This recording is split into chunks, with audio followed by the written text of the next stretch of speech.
It was a Saturday afternoon in May, and I suddenly realized that the next day was Mother's Day, and I hadn't gotten anything for my mom. So I started thinking about what should I get my mom for Mother's Day.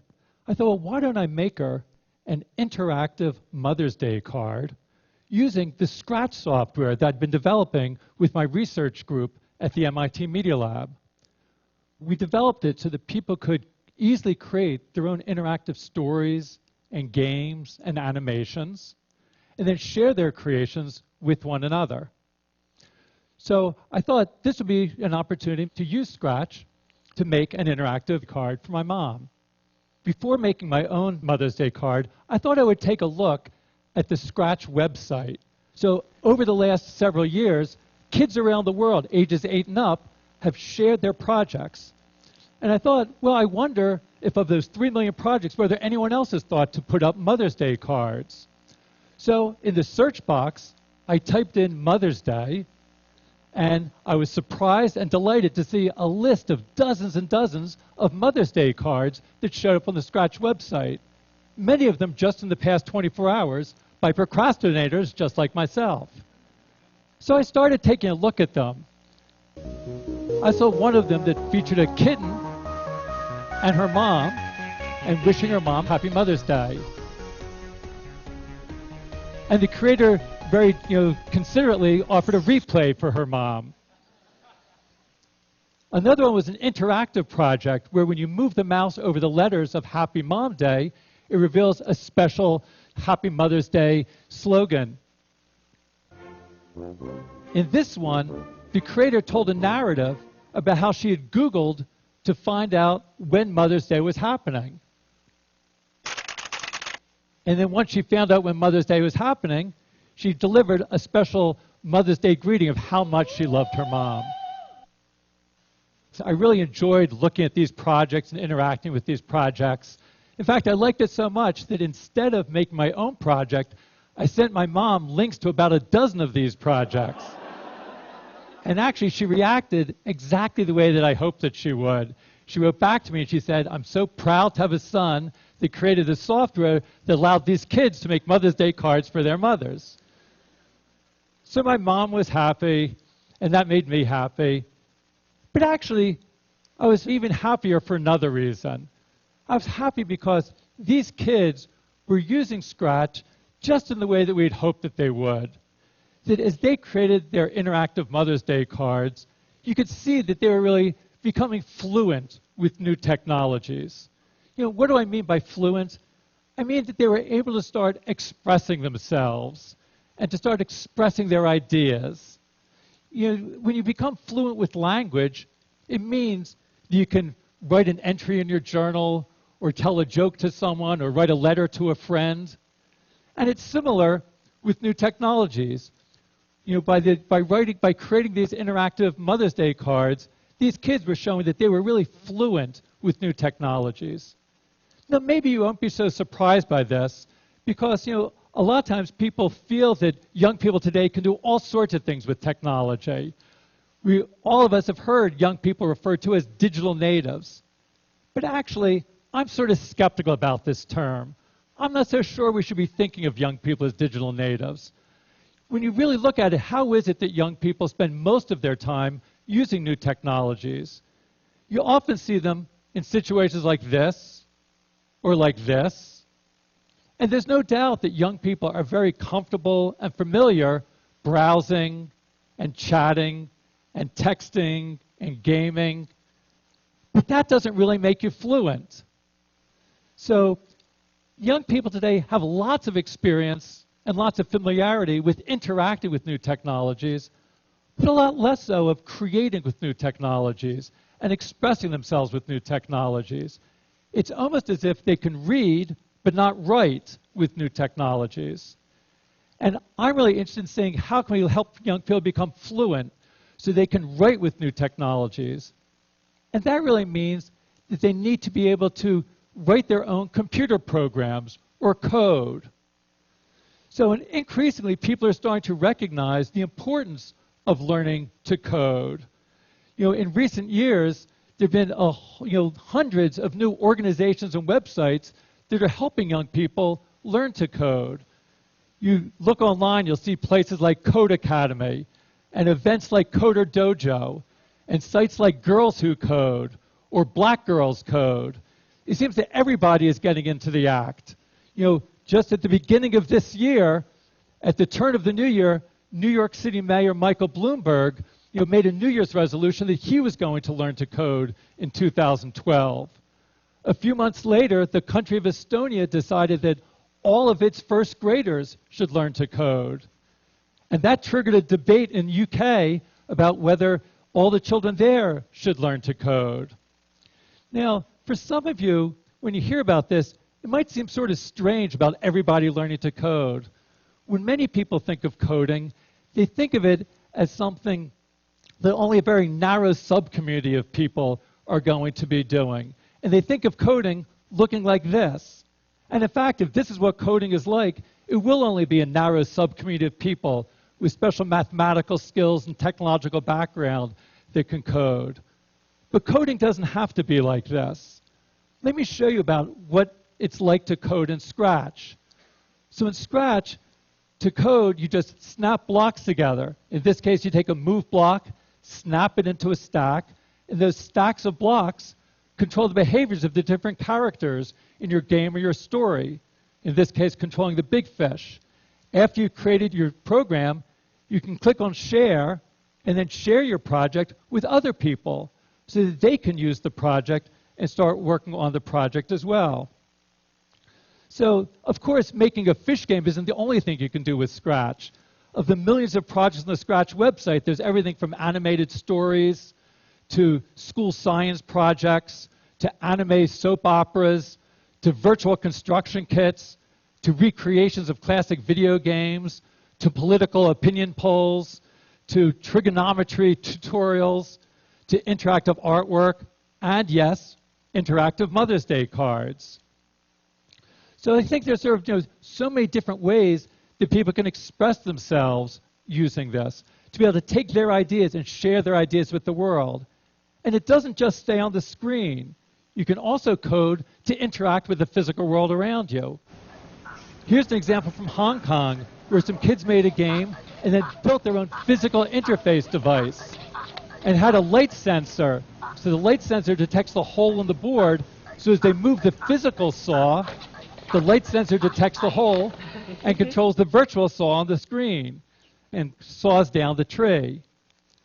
We're going to continue to look at new ways of bringing together the physical world and the virtual world and connecting to the world around us. This is an example from a new version of Scratch that we'll be releasing in the next few months. And we're looking again to sort of be able to push you in new directions. Here's an example.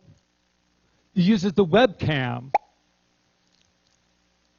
And as I move my hand, I can pop the balloons, or I can move the bug. So it's a little bit like Microsoft Connect, where you interact with gestures in the world, but instead of just playing someone else's game, you get to create the games. And if you see someone else's game, you can just say, see inside, and you can look at the stacks of blocks that control it. So there's a new block that says how much video motion there is. And then if there's so much video motion, it will then tell the balloon to pop. The same way that this uses the camera to get information into Scratch, you can also use the microphone. Here's an example of a project using the microphone. So I'm going to let all of you control this game using your voices.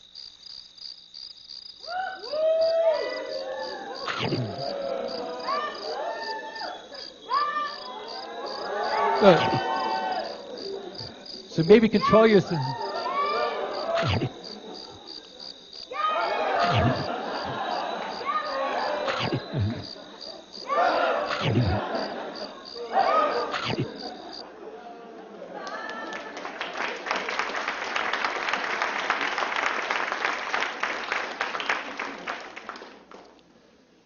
As kids are creating projects like this, they're learning to code, but even more importantly, they're coding to learn. Because as they learn to code, it enables them to learn many other things, opens up many new opportunities for learning. Again, it's useful to make an analogy to reading and writing. When you learn to read and write, it opens up opportunities for you to learn so many other things. When you learn to read, you can then read to learn. And it's the same thing with coding. If you learn to code, you can code to learn. Now, some of the things you can learn are sort of obvious. You learn more about how computers work, but that's just where it starts. When you learn to code, it opens up for you to learn many other things. Let me show you an example. Here's another project, and I saw this when I was visiting one of the computer clubhouses. These are after-school learning centers that we help start that help young people from low-income communities learn to express themselves creatively with new technologies. And when I went to one of the clubhouses a couple years ago, I saw a 13-year-old boy who was using our Scratch software to create a game, somewhat like this one. And he was very happy with his game and proud of his game. But also, he wanted to do more. He wanted to keep score. So this was a game where the big fish eats the little fish. But he wanted to keep score so that each time the big fish eats a little fish, the score would go up and it would keep track. And he didn't know how to do that. So I showed him that in Scratch, you can create something called a variable. I'll call it score. And that creates some new blocks for you. And it also creates a little scoreboard that keeps track of the score. So each time I click on change score, it increments the score. So I showed this to the clubhouse member. Let's call him Victor. And Victor, when he saw that this block would let him increment the score, he knew exactly what to do. He took the block and he put it into the program exactly where the big fish eats the little fish.